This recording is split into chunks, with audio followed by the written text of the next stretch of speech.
Hello बच्चा लोग, कैसे हो आप सब। मेरा नाम है सौरभ मिश्रा। स्वागत करता हूं आपके अपने चैनल अलाइन इंस्टीट्यूट में।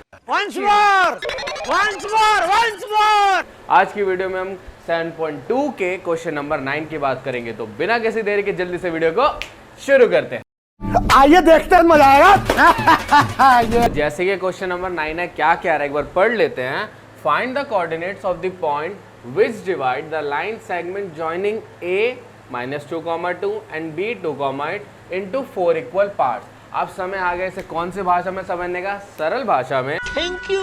बेटा देखो क्या मतलब है कि कोऑर्डिनेट फाइंड करने हैं, मतलब एक्स और वाई के पॉइंट्स फाइंड करने हैं, जिसमें एक लाइन सेगमेंट है जो कि A पॉइंट ये और B पॉइंट ये, और उसको कितने इक्वल पार्ट्स में डिवाइड कर दिया गया, 4 इक्वल पार्ट। तो सबसे पहले एक लाइन सेगमेंट ड्रॉ करते हैं। चलो ठीक है, ये रहा एक पॉइंट और ये रहा, ठीक है, ये स्टार्टिंग हो गया और ये एंडिंग हो गया। तो A के कोऑर्डिनेट क्या है बेटा, -2, 2, ठीक है, एंड B के कोऑर्डिनेट क्या है बेटा, 2, 8।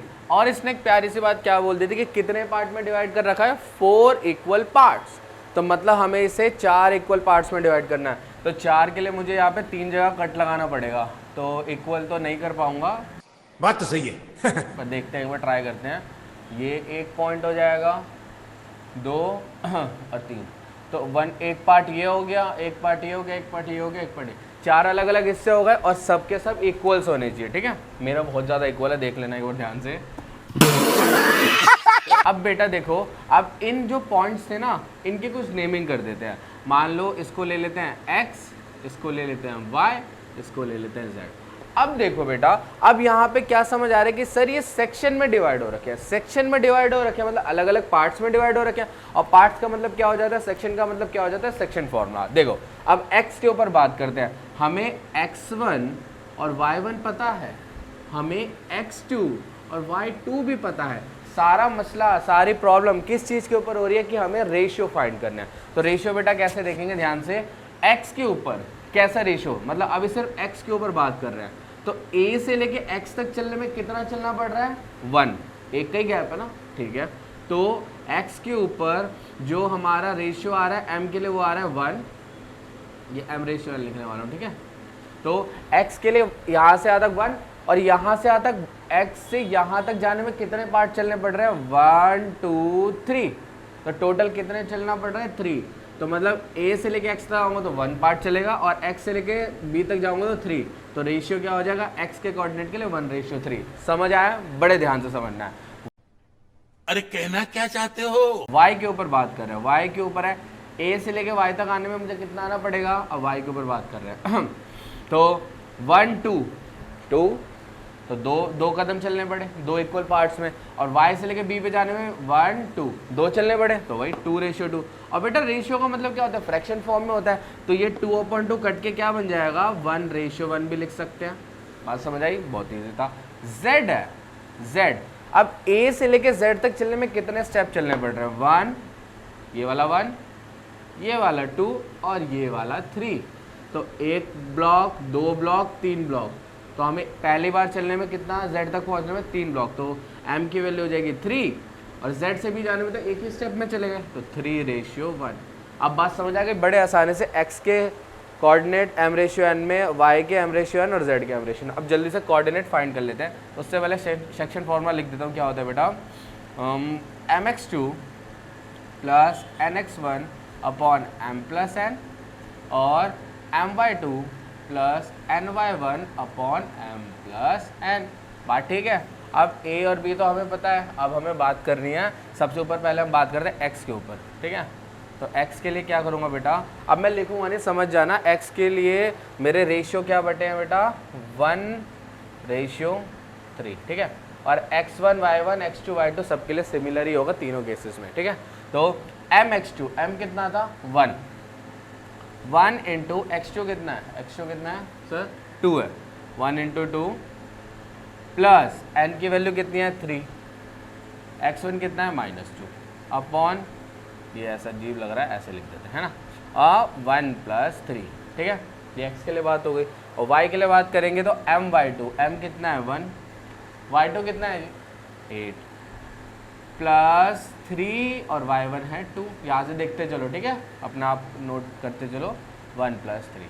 अब इसको सॉल्व करेंगे तो कैसे होगा, बड़े आसानी से देखते हैं, जल्दी जल्दी जल्दी जल्दी। 2 1 जा 2 प्लस 3 इंटू 2 -6, तो 2 -6 हो गया अपॉन 3 1 प्लस 4, और ये हो जाएगा 1 इंटू 8 8 प्लस 3 इंटू 2 6 अपॉन 4। 2 -6 कितना हो गया, 2 -6 -4 हो गया, और -4 अपॉन 1, इसके आगे का स्टेप क्या है, -4 अपॉन 4, और 8 प्लस 6 14 अपॉन 4, सॉरी ये तो कट के -1 हो जाएगा, क्या हो गया -1, और ये 2 से जाएगा, 2 2 जा 4 7 2 जा 14, है ना, तो 7/2 भी लिख सकते हैं, तो लिख देंगे 7/2। x के कोऑर्डिनेट बड़े आसानी से निकाल दिए, ऐसे y के भी निकाल देते जल्दी से। y के लिख लेता हूँ, कितने थे बेटा 1:1, y का तो आसान चल जाएगा। mx2, m की वैल्यू 1, x2 की वैल्यू यही से कॉपी करता हूँ, ठीक है, 1 इंटू 2 प्लस 1 इंटू -2, ठीक है, 1 प्लस 1, और दूसरा है y के लिए m तो हमारा 1 ही है, 1, और आपका क्या हो जाएगा y2 का है, y2 का है, y2 का है 8, ये वाले स्टेप है सारे, कोई दिक्कत नहीं है, 8 प्लस 1 इंटू 2 अपॉन 1 प्लस 1, ठीक है। उसके आगे क्या स्टेप होगा, 1 इंटू 2 कितना हुआ जी, 1 इंटू 2 2 हुआ, और 1 इंटू -2 हुआ, 1 प्लस 1 2, ठीक है, और 1 इंटू 8 8 हुआ, और 2 2 अपॉन 2।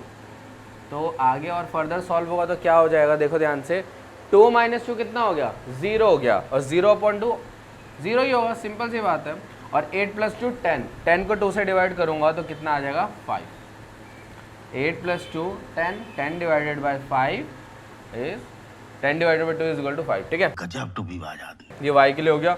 अब z के लिए बात कर लेते हैं, z के लिए कोऑर्डिनेट क्या है, m और n 3:1, या लिख देता हूँ जल्दी से 3:1।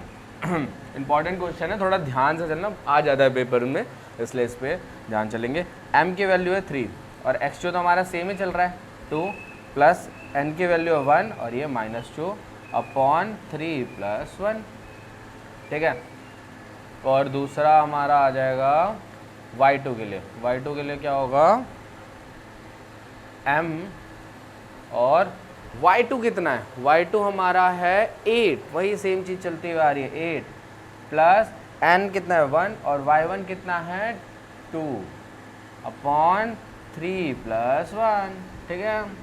अब इसको सॉल्व करें, 3 2 जा 6, और ये -2, तो 3 2 जा 6 -2 अपॉन 4, और ये क्या हो गया, 8 3 जा 24, 8 3 जा 24 प्लस 2 अपॉन 4, 6 -2 कितना हुआ 4 हुआ, और 4 अपॉन 4 कितना हो जाएगा, 24 प्लस 2 26 हुआ अपॉन 4। अब ये कट जाएंगे तो 4 और 4 कितना हो गया, हमारा 1 हो गया, है ना, और इसको काट देंगे तो कितना बचेगा 13/2, 13 2 26, 2 अपॉन, ये कितना हो जाएगा 13/2। बहुत प्यारा क्वेश्चन था, थोड़ा सा इंपॉर्टेंट है और थोड़ा सा ट्रिकी था, बस ये वाली लाइन समझने के लिए थी, 4 इक्वल पार्ट। इधर लिख लूं कहीं यूपीएससी के एग्जाम में ना आ जाए। इसी तरीके के मज़ेदार तरीके से क्वेश्चन को समझने के लिए चैनल को प्यारा सा लाइक कर देना, चैनल पे अपना हाथ बरसा देना, सब्सक्राइब कर देना, ठीक है। और आपके सामने एक बड़ा सा रेड बटन है, दबा दिया, आगे बोलो। तब तक के लिए मिलते हैं अगली वीडियो में, tata bye bye, thank you so.